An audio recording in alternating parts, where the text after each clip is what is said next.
Hello everyone, welcome to my channel teach for top. जी हाँ, आपने सही सुना, टीच फॉर टॉप। मैं रोज आपके लिए एजुकेशन के हर फील्ड से एक नए टॉपिक पर वीडियो लेकर आता हूं। इसलिए आज मैथमेटिक्स फील्ड, गणित के क्षेत्र से एक टॉपिक लाया हूं, जिस टॉपिक का नाम है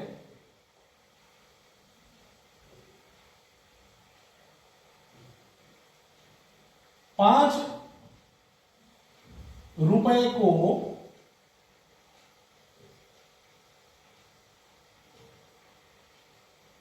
5 पैसे से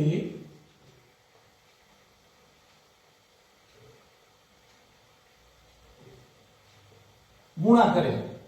जी हां, मल्टीप्लाई विथ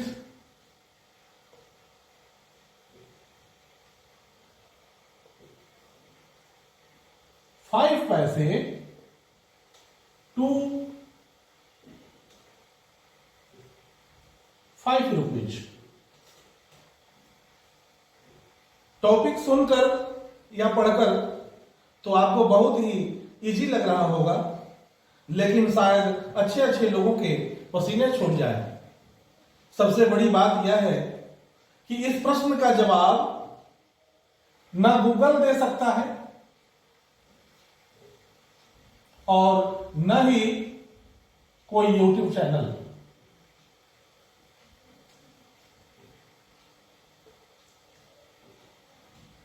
इसका जवाब अगर मिलेगा तो सिर्फ हमारे चैनल टीच फॉर टॉप पर। मुझे उम्मीद है इस प्रश्न को पढ़कर आप अपनी कलम कॉपी उठा लिए होंगे और 5 रुपए को 5 पैसे से गुणा करना शुरू कर दिए होंगे।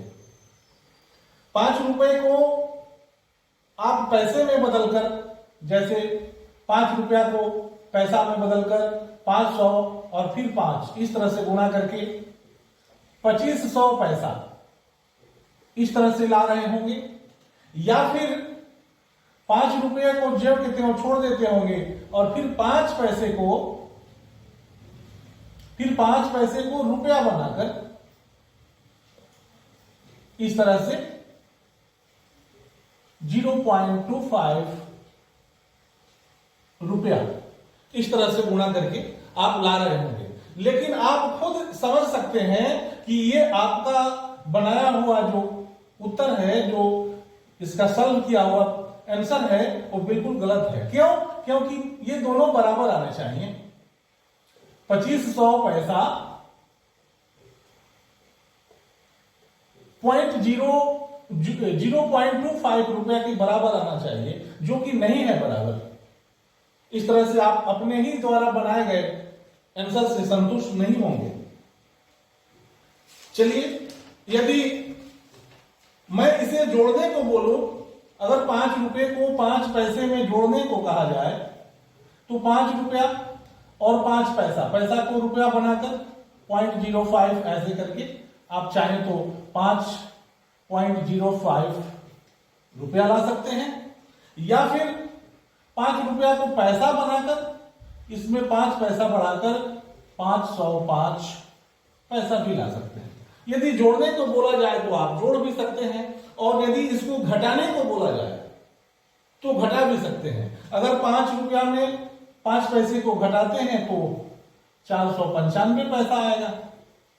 इस तरह से आप घटा भी सकते हैं। लेकिन सवाल यह है, जोड़ने और घटाने का नहीं है। हमारा सवाल मल्टीप्लाई से है।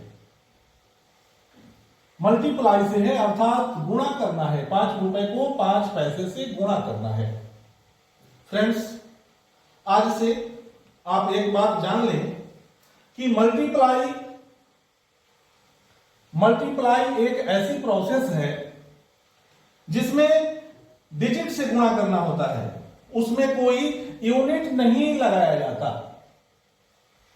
उसमें कोई तरह की यूनिट जैसे रुपया, पैसा, मीटर, सेंटीमीटर, घंटा, मिनट आदि नहीं होना चाहिए। मतलब वो सिर्फ डिजिट होना चाहिए।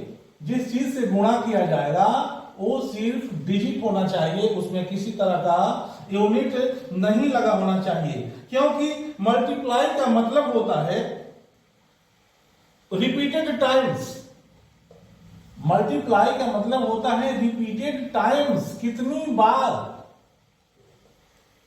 बार गुणा किया जाए, कितनी बार, नंबर ऑफ टाइम्स, जो कि 1, 2, 3, 4 इस तरह से हो सकता है। डेसिमल में 0.5, 0.6, 0.7 ऐसे हो सकता है। फ्रैक्शन में देखा जाए तो 3/4, 5/6 ऐसे करके हो सकता है, मगर उसके लास्ट में कोई यूनिट नहीं हो सकता। अर्थात इस प्रश्न का सही जवाब है कि रुपए को पैसे से गुणा किया ही नहीं जा सकता। अगर गुणा किया जा सकता है तो 5 रुपए को 5 से, न कि पैसे से, केवल 5 रुपए को 5 से, या फिर 5 पैसे को 5 से। इस तरह से रुपए और पैसे दोनों में कभी भी गुणा नहीं किया जा सकता। गुणा अगर होगा तो सिर्फ किसी न किसी डिजिट से होगा, 1, 2, 3, 4 इस तरह के डिजिट से होगा। रुपए और पैसे की गुणे नहीं किया जा सकते। उम्मीद है आपको जवाब मिल गया होगा। एक बात ध्यान रखें कि रुपए पैसे को जोड़ा तो जा सकता है, घटाया भी जा सकता है, मगर गुणा नहीं किया जा सकता, क्योंकि गुणा किसी नंबर से होता है, यूनिट से नहीं। धन्यवाद। यदि मेरी वीडियो आपको अच्छी लगी हो तो आप इसे लाइक कर दें और शेयर करें, और मेरे चैनल पर यदि आप नए हो तो सब्सक्राइब करके बेल आइकन को जरूर दबा दें, ताकि अच्छी वीडियो आपको मिलती रहे। धन्यवाद। अगर आपको ये वीडियो अच्छी लगी हो तो इसे लाइक और शेयर करें और इस चैनल को सब्सक्राइब करें। साथ में बेल आइकन भी दबाएं, नहीं तो आपके स्क्रीन के